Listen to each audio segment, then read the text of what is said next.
não é privilégio, é responsabilidade.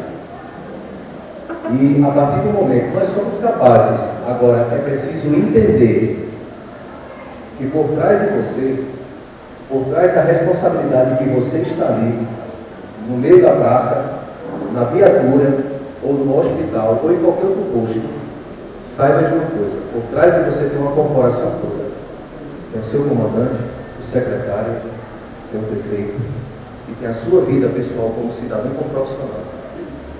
Não podemos agir nunca pela emoção, e sim pela razão.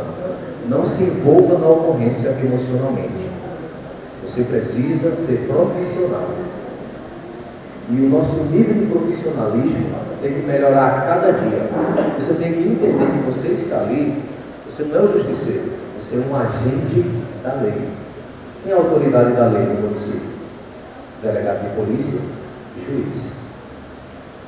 Nós somos agentes da lei, nós não somos justiceiros. Nós somos pessoas que colaboram com a segurança pública.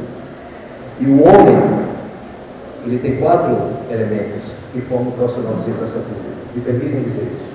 Primeiro, preparo psicológico, preparo físico, preparo técnico e equipamento. O equipamento senhor prefeito, fique à vontade.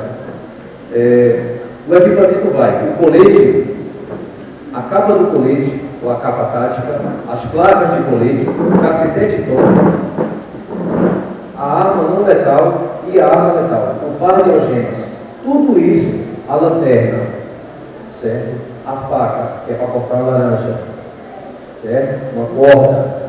Às vezes você entra num local e tem uma pessoa, um incêndio numa casa e a pessoa, por algum motivo, ela está presa a alguma forma. Você salva a vida da pessoa. Uma faca bem afiada. Então, isso são equipamentos de segurança. A arma de fogo, ela tem um destaque. Por quê? A arma de fogo, ela é um instrumento que não serve para outra coisa. Ela é um instrumento de letalidade, ou seja, causa morte ou lesão corporal. Certo? Eu digo isso porque eu sei o que é ser alvejado, porque eu já fui alvejado, uma tentativa de ação. Já fomos, a viatura da Guarda Municipal já foi recepcionada numa ocorrência lá em Petrolina, numa escola, no projeto de irrigação, numa escola municipal, teve uma ocorrência, ela foi recepcionada a tiros.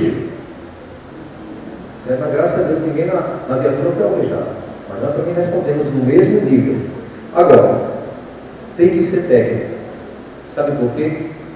Quando você está diante, quando você salva uma vida de uma pessoa, mas você utilizou seu armamento de maneira desproporcional ou não respeitou a legislação atual, que é o uso diferenciado da força,